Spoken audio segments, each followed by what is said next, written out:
Mahmoud Dicko, bonjour. Bonjour. Comment ramener la paix au Nord-Mali ? Je crois qu'il faut commencer par la solution politique, le dialogue. La libération de 160 prisonniers de l'armée malienne par le mouvement rebelle Ansardine, est-ce un bon signe ? Nous pensons que c'est un bon signe, qu'aujourd'hui ça montre en tout cas une disponibilité d'aller vers un dialogue. Quelle que soit la nature de la revendication, je pense que nous pouvons trouver une solution. Quel rôle avez-vous joué dans la libération de ces 160 prisonniers ? En réalité, nous avons essayé de garder le contact par le biais de notre bureau régional qui se trouve à Kidal, puisqu'on a un bureau du Haut Conseil islamique régional qui se trouve là-bas. Et ce contact-là nous a permis d'avoir leur disponibilité pour libérer ces prisonniers. Donc ils ont joué un très grand rôle pour nous faciliter le contact avec M. Iyad. Alors vous parlez de Iyad Agrali, le chef du mouvement Ansardine. Quand le mouvement dit qu'il veut appliquer la charia sur tout le territoire malien, qu'est-ce que vous en pensez ? Je pense que c'est une revendication, mais la réalité est tout autre. Mais vous, en tant que chef du Haut Conseil islamique, est-ce que vous souhaitez que la charia soit appliquée sur tout le territoire ou pas ? Vous savez, je n'ignore pas la réalité du Mali. La réalité du Mali, c'est que le Mali est pluriel. Il y a d'autres religions, d'autres croyances. Nous sommes obligés de tenir compte de tout cela dans notre Mali. C'est comme ça que ça a été tout le temps et nous ne pouvons pas ignorer cette réalité. Donc vous êtes pour le respect des autres religions et notamment des chrétiens ? Absolument, absolument, absolument. Vous connaissez bien Iyad Agrali, le chef d'Ansardine. Est-ce que vous lui avez parlé ces derniers temps ? Je le connais comme tout le monde, Iyad depuis 90, c'est les premiers qui ont commencé la rébellion. Je l'ai connu en 92 pendant la signature du pacte. Je l'ai rencontré une fois pendant la visite du grand imam de la Mecque à Kidal. Ici, je le vois dans les mosquées. Mais il n'y a pas de relation très intime entre nous, sauf que, on se respecte mutuellement. Et ces derniers temps, le jour où il est rentré à Kidal, j'ai essayé vraiment de le trouver pour pouvoir le dissuader et à faire plus preuve de retenue pour vraiment ne pas entraîner le pays dans une situation de chaos. Ça n'a pas été facile, je n'ai pas pu vraiment le dissuader, mais nous avons parlé. On ne peut pas appliquer la charia sur du néant. Il faut d'abord que le Mali soit préservé et je le lui ai dit. Par téléphone. Quelqu'un me l'a passé. Ça n'a pas dépassé une minute, ce dialogue. Et qu'est-ce qu'il vous a répondu ? Il me dit qu'on verra tout cela après.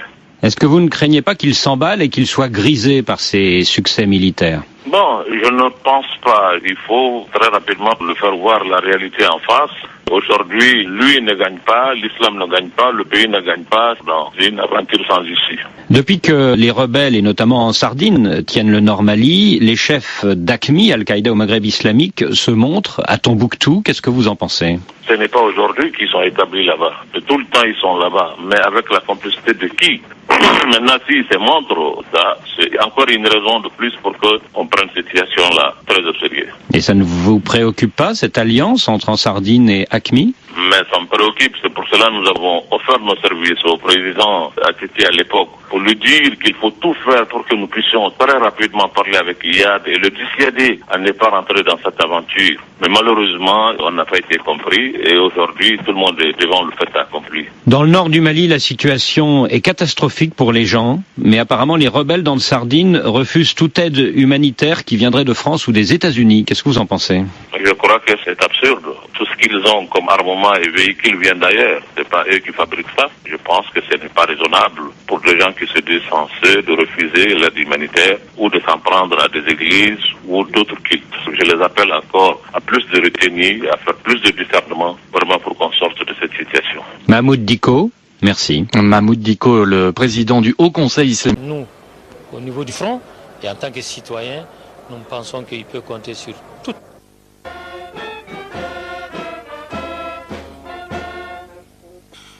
L'émotion était grande à la cérémonie d'accueil des militaires libérés par les rebelles Touaregs et leurs alliés.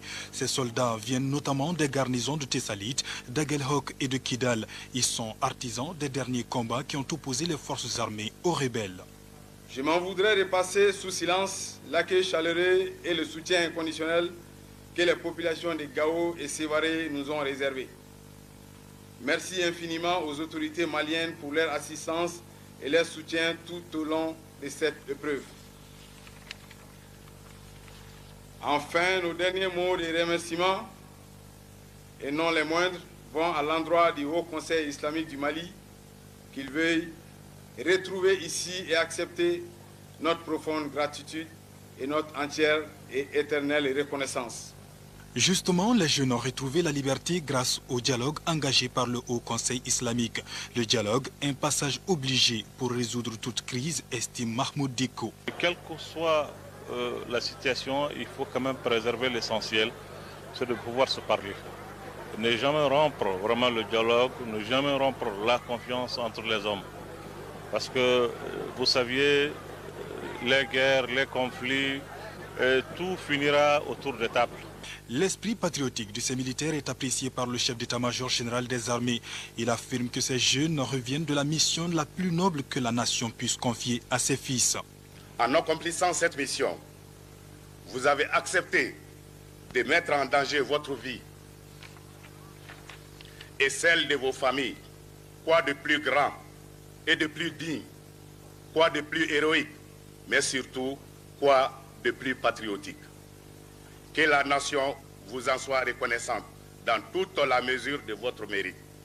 Cela explique la présence aujourd'hui à vos côtés de la plus haute représentation de la nation malienne. Et le président de la République, par intérim, de se dire simplement fier de ses militaires. Professeur Dioncounda Traoré rassure les forces armées que le soutien du peuple malien ne fera jamais défaut pour la sauvegarde de l'intégrité du territoire national.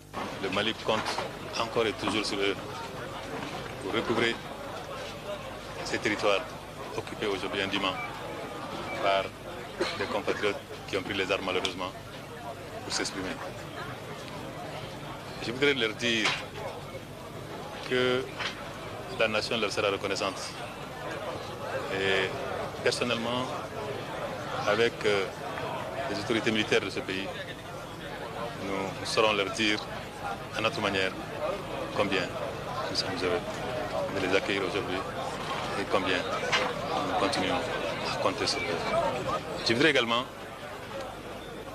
remercier le Haut Conseil islamique du Mali, et je le dis encore, le travail n'est pas terminé. Tous ensemble, comme ils l'ont dit, nous allons continuer le combat. Nous allons recouvrir l'ensemble de notre territoire. Chacun a sa mission, chacun a sa partition à jouer. Et je pense que eux, ils ont déjà commencé et ils la jouent de belle manière.